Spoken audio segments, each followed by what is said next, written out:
Chers frères et sœurs, la vigne, vous l'avez compris, c'est une image qui nous est proposée.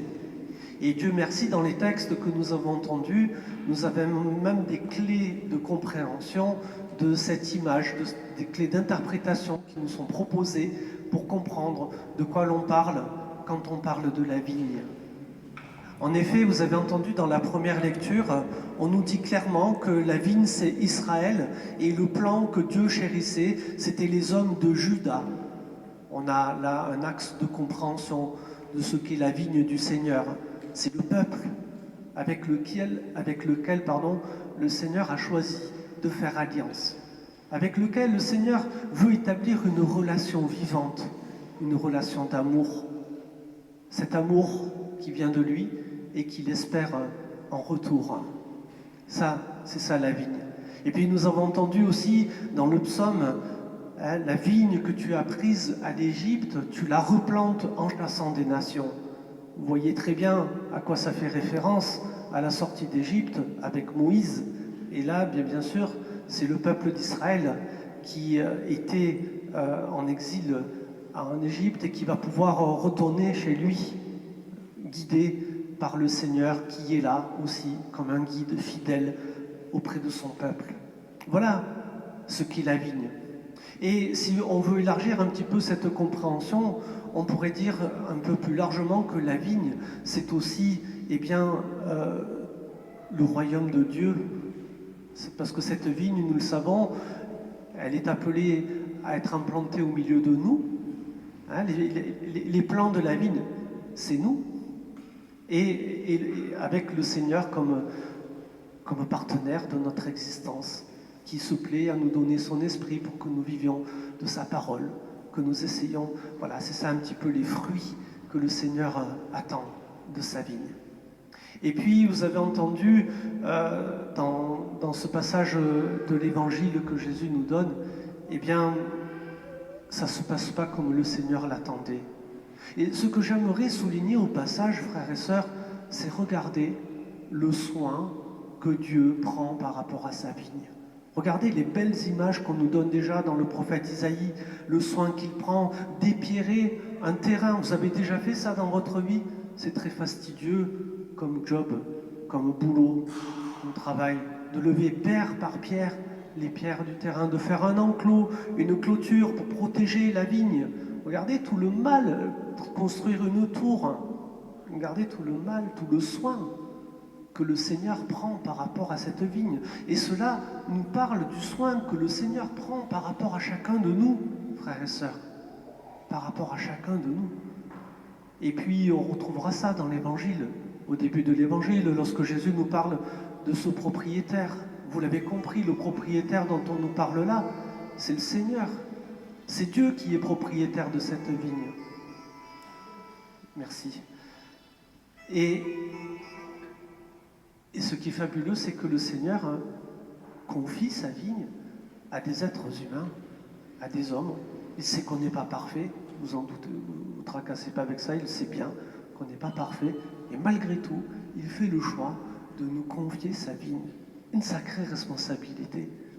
Mais voilà, comme le Seigneur le constate, déjà au temps d'Isaïe et puis au temps de l'Évangile, la vigne n'a pas donné les bons fruits que le Seigneur en attendait. Alors qu'est-ce que c'est les fruits? Parce que c'est bien de parler des fruits, mais soyons un petit peu plus concrets, si vous voulez bien, chers frères et sœurs, sur qu'est-ce que c'est les fruits. Les fruits de la vigne que le Seigneur attend, eh bien, Paul nous en donne quelques indications dans la deuxième lecture que nous avons entendue. Le premier fruit, moi ce que j'ai entendu, c'est la paix. La paix de Dieu. Ça, c'est le premier fruit que le Seigneur attend de chacun de nous. Que nous demeurions dans cette paix qui nous vient de lui. Ce n'est pas la paix telle que nous pouvons essayer de la composer, qui sera toujours partielle, qui ne sera pas toujours très bonne, très équilibrée. C'est la paix qui nous vient de lui, c'est celle-là. Ne vous y trompez pas, rappelez-vous Saint François d'Assise, dans sa prière simple, il dira « Seigneur, fais de moi un instrument de ta paix ». Pas de la mienne de paix, celle que je m'efforce moi à garder et que j'ai du mal. Non, la paix qui nous vient de Dieu. Voilà, ça c'est un des premiers fruits. Ensuite, Paul va parler de la justice. Ensuite, il va nous parler de l'amour. Il va nous parler, l'amour, on peut élargir, hein, la capacité à aimer, à pardonner, voilà.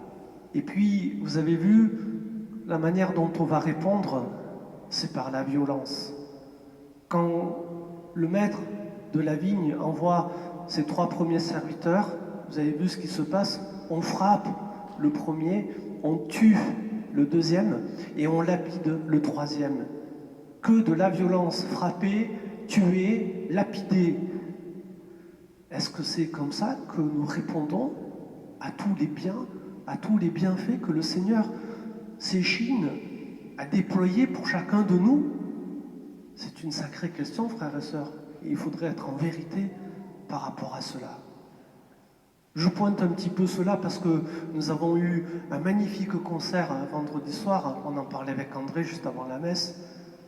Tout le public était content, mais pas forcément les gens qui ont organisé ou qui ont donné ce concert. C'était quand même. On nous a offert un magnifique moment musical que nous avons eu joie à accueillir. On a reparlé avec Mimi tout à l'heure. Et puis voilà, on va pinailler. Il y a une espèce de violence qui ressort là. Alors il n'y a personne qui a frappé quelqu'un d'autre, il n'y a personne qui a tué, il n'y a personne qui a lapidé, mais on va retrouver quand même une sorte de violence. Et ça, frères et sœurs, c'est un petit peu lié à notre orgueil, parce que la tentation, vous l'avez compris, des gens à qui on confie la vigne, c'est de prendre la place du propriétaire. C'est de prendre la place du propriétaire. On n'est pas vraiment à notre place. On n'est pas à la place des serviteurs que le Seigneur a choisis et à qui il confie cette vigne. On cherche à prendre sa place. Ça, c'est notre orgueil. Et ça, c'est ça qui va nous pousser, nous aussi, qui peut nous pousser à rentrer dans une forme de violence, quelle qu'elle soit. Alors, moi, ce que j'aimerais, c'est que nous puissions nous regarder tous en vérité, parce que vous avez compris la dynamique de l'Évangile. Lorsque Jésus nous dit, voilà, les gens à qui on a confié la vigne, entendez donc Israël, le peuple de la première alliance, n'a pas forcément, aux yeux du Seigneur, n'a pas forcément fait porter des bons fruits à cette vigne. Et Jésus dit clairement dans cette parabole que du coup la vigne va être confiée à une autre nation, à quelqu'un d'autre. Alors frères et sœurs, ce quelqu'un d'autre, c'est nous aujourd'hui. C'est nous qui avons la gestion de cette vigne. Alors, si vous voulez bien, moi je pense qu'on peut, la première chose c'est remercier le Seigneur pour la confiance qu'il nous fait, pour ce soin qu'il continue à prendre par rapport à cette vigne, et que chacun de nous puissions participer à ce soin de Dieu pour sa vigne, et que nous puissions continuer à faire porter de bons fruits à cette vigne, des fruits de paix, de justice, des fruits d'amour, des fruits de joie, des fruits de pardon. Que le Seigneur nous en donne à tous la grâce, puisque c'est à nous, aujourd'hui, qu'il confie sa vigne, qu'il remet entre ses mains son royaume. Amen. Remet entre nos mains, pardon,